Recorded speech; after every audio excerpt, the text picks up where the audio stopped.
नमस्ते प्रणाम। मैं आप सभी का दोस्त विशु राय स्वागत करता हूं इंडिया क्राइम दस्तक के एक और नए एपिसोड में। उम्मीद है आप लोग स्वस्थ होंगे, मस्त होंगे, अपना ख्याल रख रहे होंगे। आप लोगों से अपील है कि जितने भी साथी हमारे चैनल पर नया है, चैनल को सब्सक्राइब करें, वीडियो को लाइक करें, शेयर करें, अपना प्यार सपोर्ट दें। चैनल नया है तो आप सभी साथियों, दोस्तों प्रेम और सपोर्ट और जितने बड़े हैं उनके आशीर्वाद की जरूरत है। मैं बात कर रहा हूँ बिहार की। बिहार में एक जिला लगता है जमुई। जमुई जिले के अंतर्गत एक थाना लगता है खैरा थाना। खैरा थाना के अंतर्गत एक गांव लगता है गंगटी बिशनपुर। गंगटी बिशनपुर का रहने वाला एक लड़का मनोज कुमार, जिसकी उम्र 24 साल रहती है। उसके परिवार में उसके पिताजी शमन यादव और उनकी माताजी और उनका एक छोटा भाई और एक बहन रहते थे। अब एक दिन वह जब कॉलेज जाता है तो कॉलेज में उसे एक लड़की पसंद आ जाती है। अब उस लड़की पर वह मन मिटता है, उसे एक तरफा मोहब्बत करने लगता है। अब जैसे ही लड़की को इसकी जानकारी होती है कि मनोज उसका क्लासमेट रहता है, वह उसे प्यार करता है, पसंद करता है। अब लड़की भी उसे पसंद करने लगती है। दोनों ही कॉलेज में पहले लेटरबाजी करते हैं। लेटरबाजी करने के बाद दोनों एक दूसरे से बात करते हैं, नंबर लेते हैं। और नंबर लेने के बाद बातचीत शुरू करते हैं। पहले दोनों में दोस्ती होती है, धीरे धीरे बात आगे बढ़ती है तो एक दूसरे को फोन पर ही बात करते समय वह प्रपोज कर देते हैं। अब लड़की और लड़के एक दूसरे को, जो लड़की रहती है उसका नाम ललिता रहता है। अब ललिता लड़के को भी बेहद चाहने लगती है और लड़का भी ललिता को बेहद चाहने लगता है, जो मनोज रहता है। अब चाहत इस कदर आगे बढ़ जाती है कि दोनों छुप छुप के मिलने लगते हैं। दरअसल लड़का भी लड़की के गांव का ही रहने वाला होता है।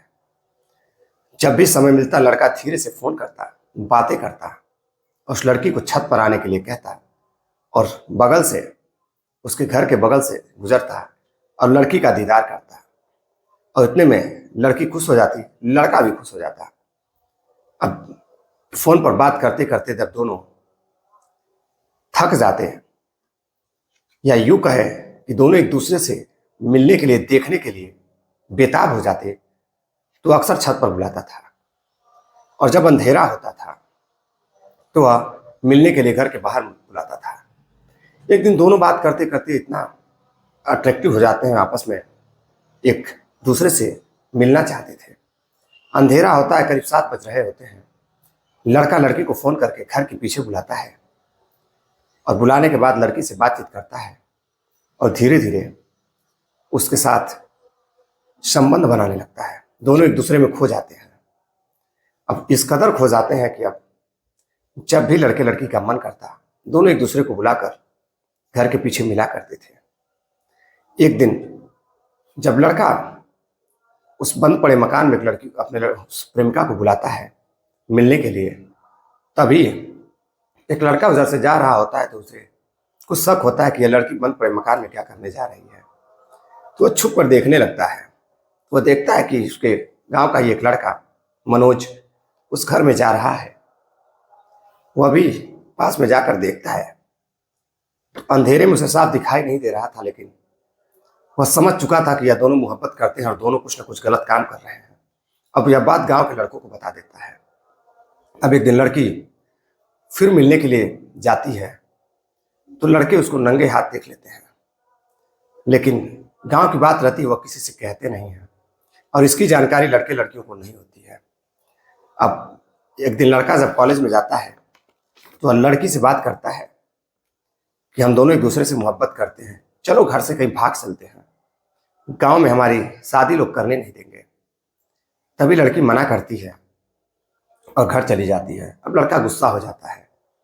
गुस्सा होने के बाद वह लड़की को फोन करता है और लड़की भी गुस्सा हो जाती है और फोन नहीं करती है। वह कहती है कि मैं तुमसे इतना मोहब्बत करती हूँ और तुम घर से भागने के लिए तैयार हो गए और मुझे भी प्रेशर दे रहे हो। दरअसल लड़का लड़की को इस कदर प्रेशर दे रहा था भागने के लिए, और लड़की कहती थी कि नहीं, मैं अपने माँ बाप को छोड़कर नहीं भाग सकती। लेकिन अब दोनों के बीच झगड़ा कुछ इस कदर बढ़ जाता है कि दोनों अब एक दिन कुछ दिनों तक बात नहीं करते हैं। और एक दिन दोनों बात करने के लिए जब तैयार होते हैं, जब उनकी चाहत एक दूसरे को खींचती है, तो लड़का लड़की को मिलने के लिए फिर उसी घर के बाहर बुलाता है। दोनों मिलते हैं, बातचीत करते हैं।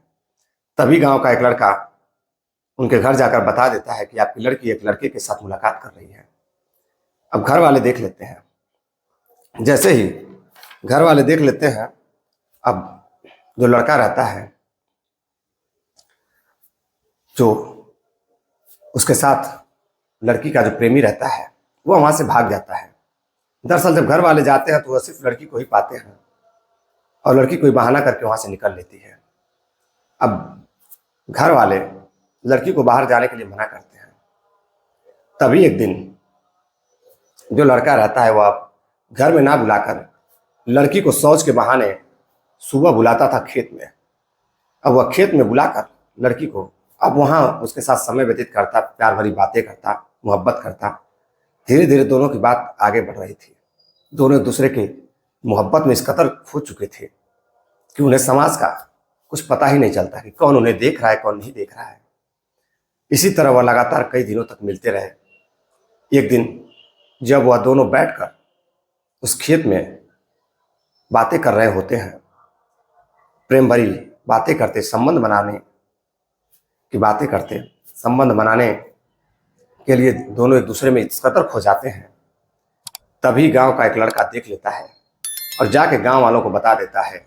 और गांव के कुछ लड़के आते हैं और उस लड़की और लड़के के साथ बातचीत करते हैं। लड़के और लड़की को ले जाकर गांव में बैठा देते हैं। अब एक कमरे पर उसे बैठाते हैं। बैठाने के बाद अब गांव वाले अब इस बात को लेकर काफी परेशान थे कि एक ही गांव का लड़का, एक ही गांव की लड़की, दोनों नंगे हाथ पकड़े गए हैं। अब इनका क्या किया जाए। पूरे गांव में चर्चा होने लगती है। अब जब इस जानकारी उनके घर वालों को पहुंचती है, लड़के और लड़की के, तो दोनों हैरान रहते हैं। अब गांव वाले पंचायत बुलाते हैं। पंचायत में यह फैसला लिया जाता है कि दोनों लड़की और लड़कों का शादी करा दिया जाए। अब लड़की और लड़कों से पूछा जाता है तो लड़की और लड़के एक दूसरे से शादी करने के लिए तैयार रहते हैं। वह कहते हैं कि हम दोनों एक दूसरे से बेहद मोहब्बत करते हैं और हम शादी करना चाहते हैं, इसीलिए हम मिला करते थे।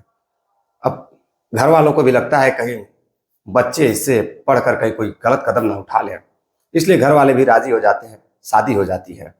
शादी करने के बाद अब लड़का अपनी प्रेमिका को दुल्हन के रूप में अपने घर लेकर चला जाता है।